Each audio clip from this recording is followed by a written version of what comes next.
Good morning and welcome to Carolina Cares, an iHeart radio production.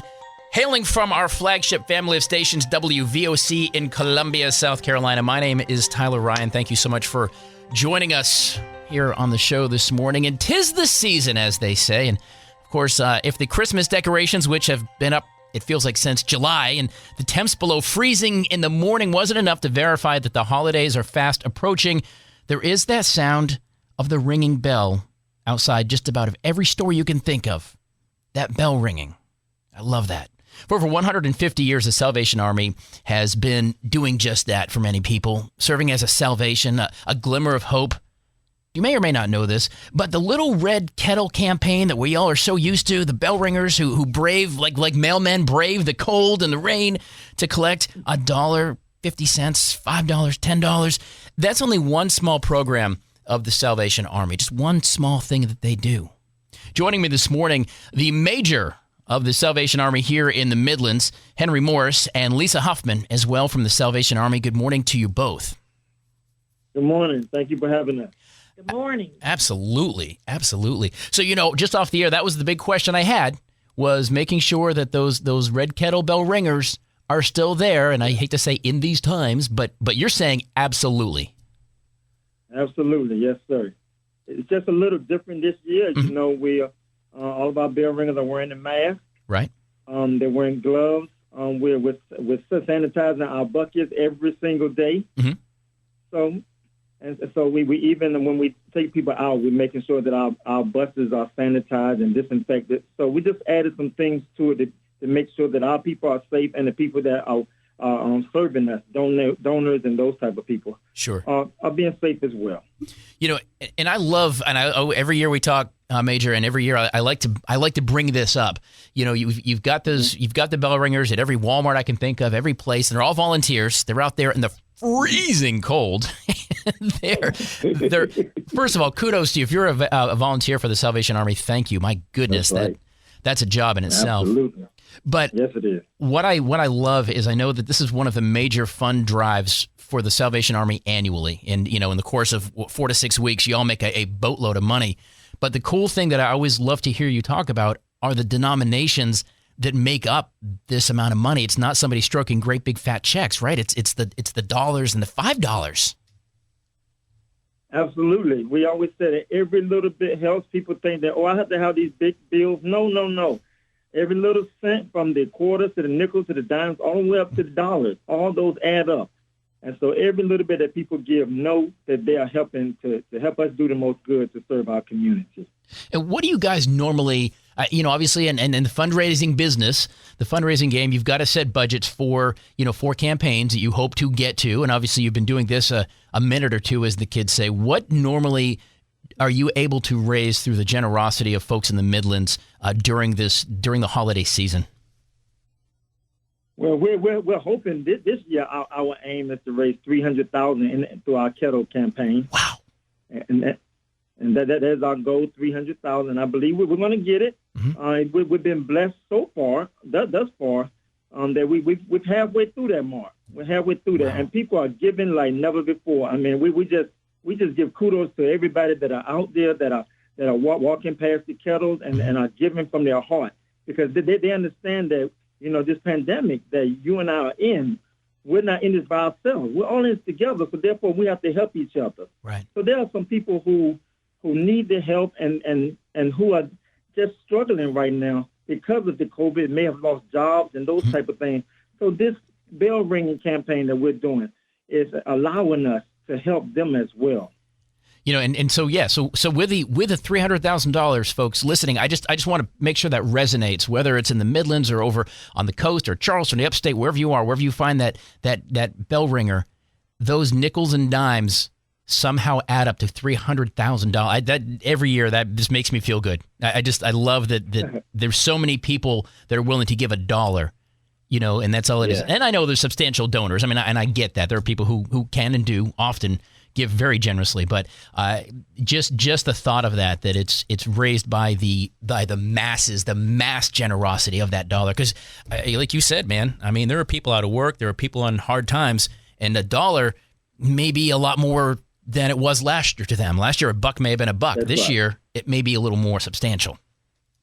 That's true. That's correct. Yeah. Tell me, fill us in again on some of the programs that not only the Kettle campaign that we always have at Christmas, but some of the year-long efforts, because I think some people think of the Salvation Army kind of at Christmas time, and then I don't know what y'all do the rest of the 11 months. I guess vacation. I don't know. But I know you guys are hard at work every single day. But let's talk about some of the programs that the Salvation Army does. Lisa, Major, whichever. Just talk about that. Yes, I'd love to talk about that. Last year in 2019, we served over 242,000 hot, nutritious meals to the homeless through transitions in the Inclement Weather Center. We operate a food pantry every day for people who need help with food insecurity. This year, we, as a result of COVID-19 shutting school systems down, we actually opened Doing the Most Good Academy to help reach the children who were lost without Wi-Fi or parents that could be at home, to give them supervision as they try to learn virtually. So we are operating a academy on a daily basis now for those lost children. Wow. And we have the Woodyard Fund that has started, which helps pay utility bills for families that are hurting right now. So we have lots of programs that reach out to families and children in our community in need all year long. And obviously this is pardon the pun, a drop in the bucket. But as far as the cost of the programs, even though it is $300,000 and that is a lot of money, there's still other giving that goes on throughout the year, correct? Absolutely. Our programs are year-long programs. Some are seasonal, but feeding the homeless, taking care of our children, whether it be through our after-school reading program or start in an academy, helping with back-to-school supplies, food pantry, assisting people with emergency needs, operating our family stores to help those with clothing vouchers and furniture vouchers. These programs go on year-long. So the Red Kettle campaign helps to fund programs all year long in the Midlands. And you've got a couple more stores as well. Those stores are fantastic, by the way. I love that people donate things because we're all pack rats. I came by honestly for my grandmother and my mother. My goodness, I've got a garage full of things. But I think a lot of us are like that. But you really can find some really nice items in the stores, in the Salvation Army stores, that you can get stuff for your house fairly inexpensively, but also, of course, you're still doing the most good, right? You're still helping the mission by going and buying a couch or a pair of jeans or whatever it is you find there. That is correct. Yes, when people give to our stores, and that's another avenue that you just said, that they can help support our community, because those things that are the funds that are raised there go straight towards meeting the needs of our community through social services, through food, through distribution, all kind of things that we do. That program, those stores help us to continuously do what we do in our community, along with the Red Kettle Program. Right. Speaking with Major Henry Morris and Lisa Huffman from the Salvation Army, you guys, like I said, I love the Red Kettle. It feels. I guess there's not a Hallmark movie I've ever seen where you don't have a Santa Claus, out there outside the store, right? It doesn't matter what flannel shirt wearing guy is the love interest of this particular movie. One thing is constant, and that is the iconic that iconic moment. You guys, the Salvation Army has branded that forever as yours. Yes, sir. Absolutely.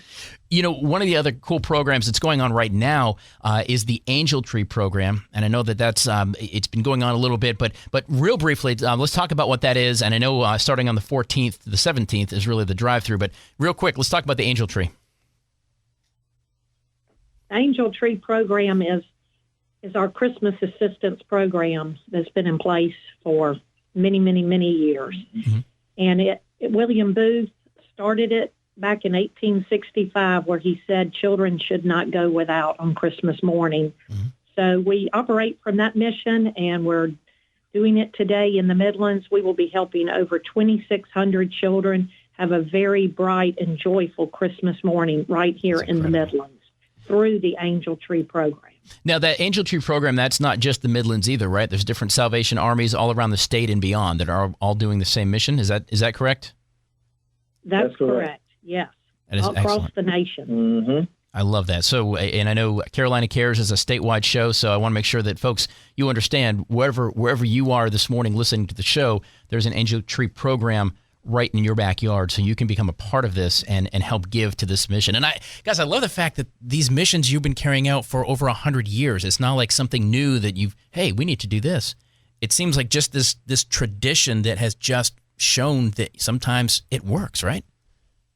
It does work, yes, absolutely. I love that. How can people get involved besides the Angel Tree? And we're going to put links for you, the Facebook page, the blog, and of course, doingthemostgood.org is the website, because when you're helping the Salvation Army, you are doing the most good. But are there volunteer opportunities? I mean, obviously you need some bell ringers, but what about other times of the year?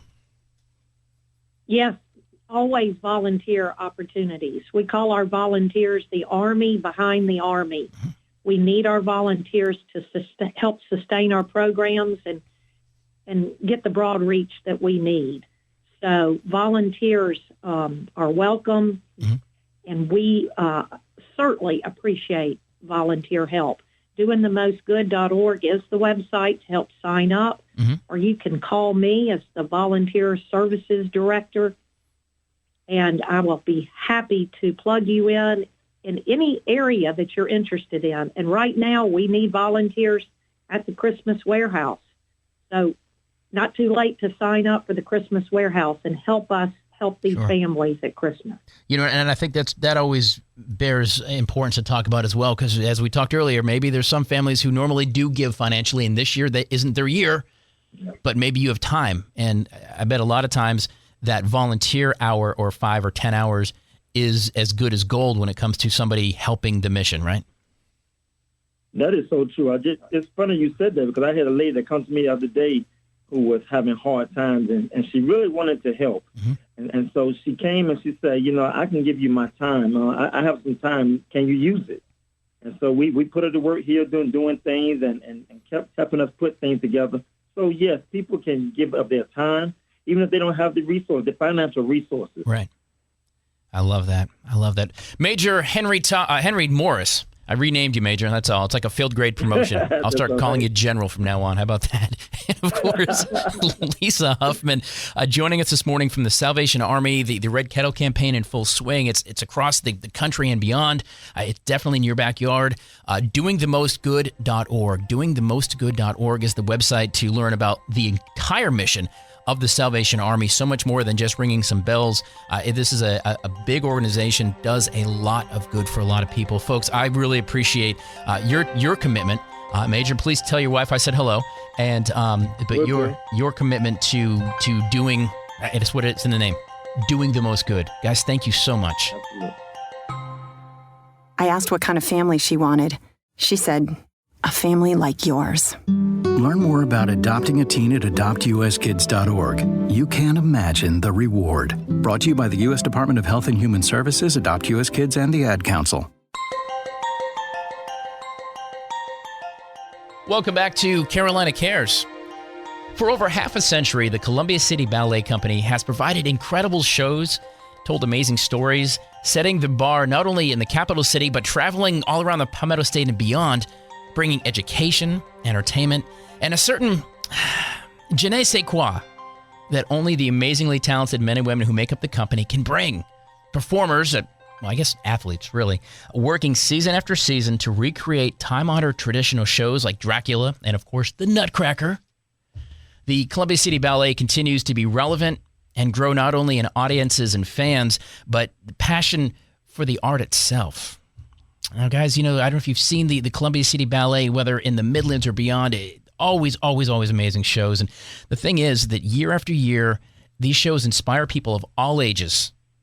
And you may have seen the Nutcracker 25 times, but guess what? You haven't seen this Nutcracker 25 times. It changes every year. That's the amazing vision of one of my very good friends, William Starrett, the executive director, the artistic director. You probably wear 37 hats, but you really are the visionary behind the Columbia City Ballet. And also joining us this morning, Jordan Hawkins, and you're one of the performers that has been in the Nutcracker for so many years. Good morning to you both.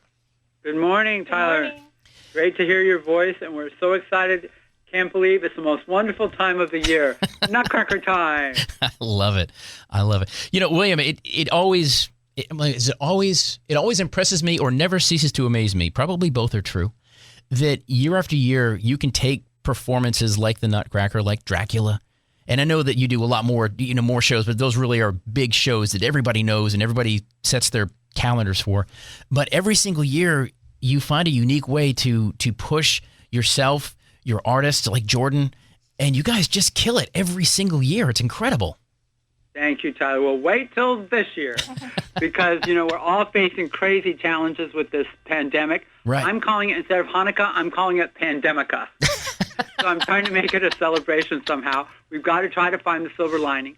And what I did, Tyler, is I said it 100 years ago during the Spanish flu. So this year, the Nutcracker is happening in 1918, 1920, around that time period, and we're going to wear our Roaring 20 costumes with our flapper costumes. I just couldn't put my head around the women in the long hoop skirts in the 1800s sort of wearing a mask. I just didn't make sense to me.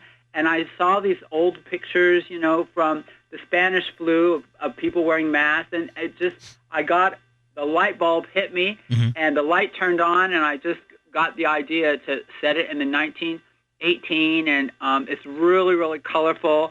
I've incorporated some Charleston movements, so it's really fun and different. Right. And we have the cadets coming from the cadets military school. They're part of the Christmas party, and we're having a lot of fun. We had to build over 250 masks that all match their costumes, and so the snowflakes, are more sparkly than ever with their masks, and also the flowers have green, sparkly masks, and of course the Arabian harem. Everyone were wearing masks to show social distancing. Right. But Tyler, we've had our shots.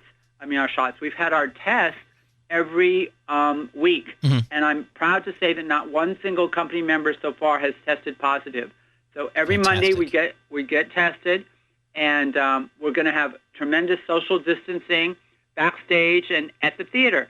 So at the Koger Center, every other seat is blocked out. Every other row is blocked off. You can only buy your seat in pairs of two. Oh. And then there's 2 seats together and then 3 separating. 2 seats together, 3 separating. And so no one's sitting back to front next to each other, and we can keep social distanced. And the only caveat is you have to buy tickets in pairs of 2. So a family of 4, you'll have to separate a little bit. But you can't buy tickets of 3. You've got to buy 4 people. And if you're only 3, you're going to have to invite a friend to come with you. Or give your ticket as a Christmas present to your housekeeper, or just find a way to come in pairs of 4. They can call me, William. I will absolutely come see the Nutcracker. Yes, why not? You might get another date, Tyler. So you never know what can happen.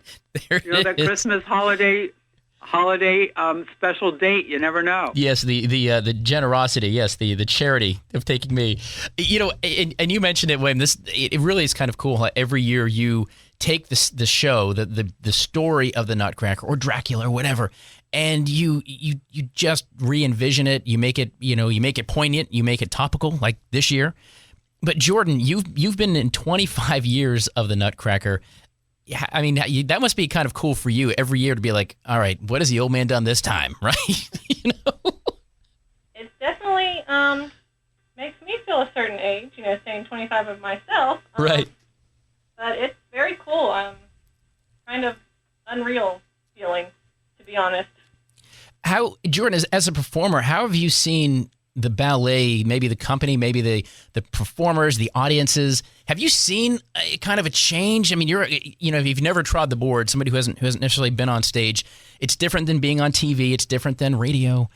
There's something organic about being on the stage. But how have you kind of felt a shift for the positive over the last 25 years?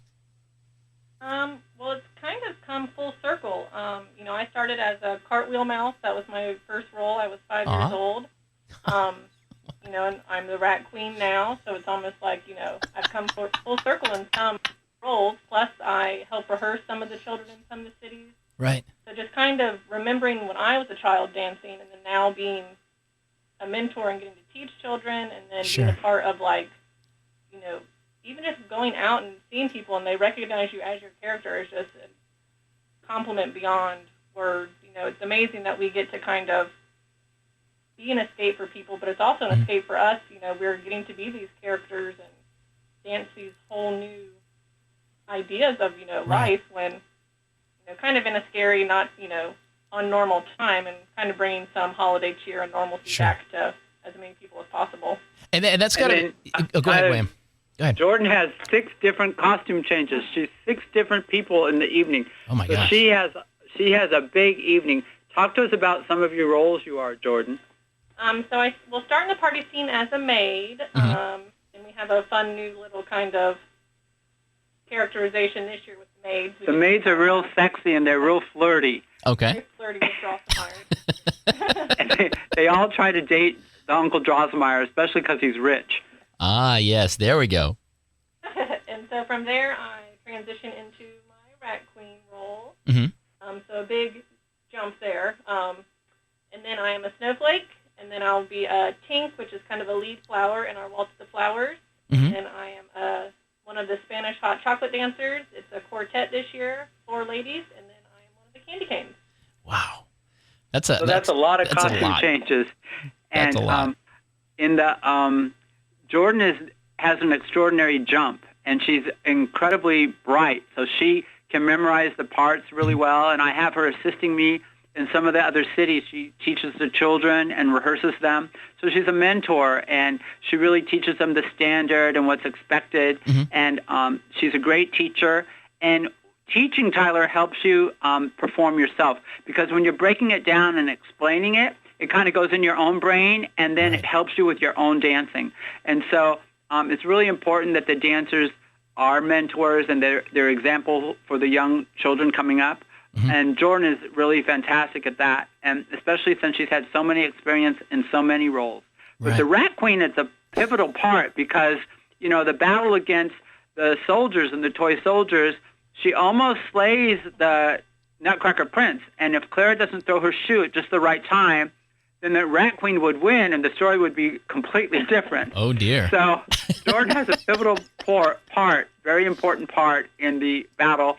And I felt it was important that, women be portrayed as very strong, and she can fight. And the rats are all women, and they battle the boys that are toy soldiers. And so I think that's a good statement for today, that the women are very strong, especially ballet women.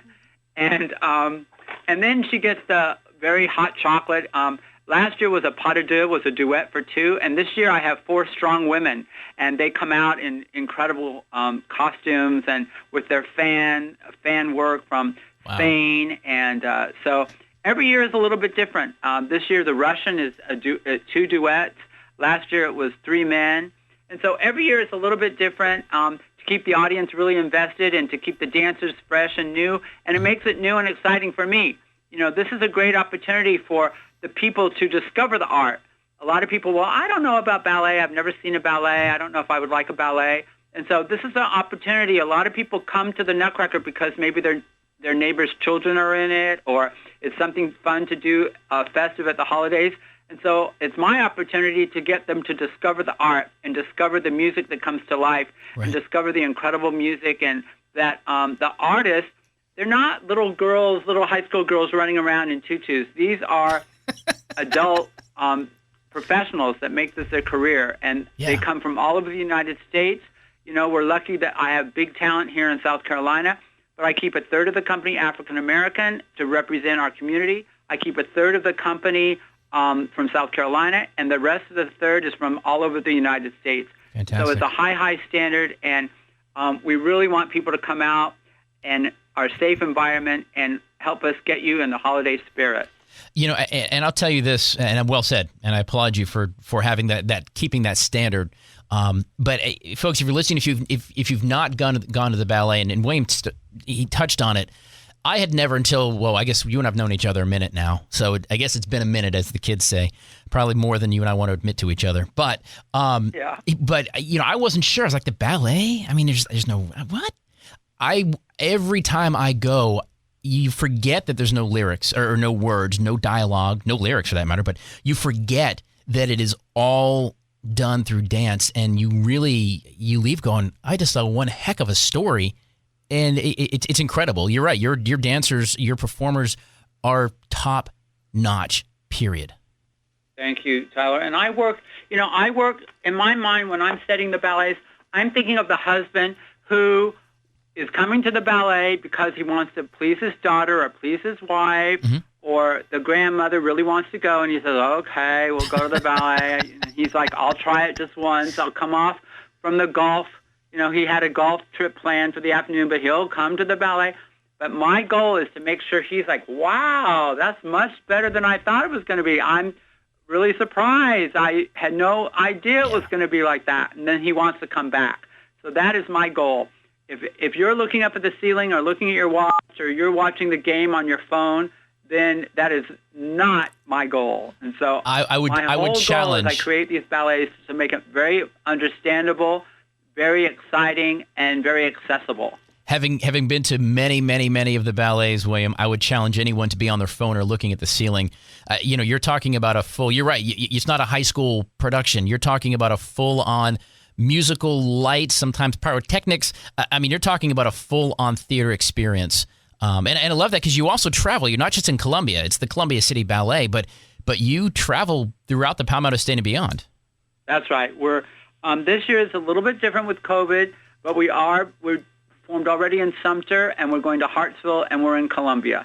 And in the spring, we're taking on big tours throughout the Southeast with our off-the-wall production and our full-length Cinderella. And then it's our 60th anniversary. So Crazy. This is celebrating 60 years of serving the Midlands. It's really, really exciting season for us. And we're just so thrilled that we get to perform during this pandemic, and that we figured out a safe way that we can really entertain the community and that everyone can come out and celebrate the holidays. Speaking with William Starrett, the Executive Director, Artistic Director of the Columbia City Ballet, Jordan Hawkins, one of the incredibly talented performers, celebrating 25 Nutcrackers through the years. William, what's the phone number for tickets? I know they're going to go quick because normally you sell out, and now you only got half the seating. So what's the phone number for people, and what are the dates of the show? That's right. You want to call 803-251-2222. Now, we got the Department of Commerce gave us a lenience that we get to have 473 people per performance. Now, normally we sell about 1,800 tickets per performance. Wow. So what I've done, Tyler, is instead of only 6 performances, we're doing 8 performances. Okay. So this weekend you come on Saturday at 3 and 7:30, and then on Sunday at 1 and 5:30. And then the following weekend, the same times is Saturdays are 5 and 7. Saturdays are 3 and 7:30, and Sundays are 1 and 5:30. So around church, and so it's the 12th and 13th, and the 19th and 20th, and so we got 8 performances in there. There's not a bad seat in the house at the Coker Center, but there's only 473 tickets per performance. So you want to call right away.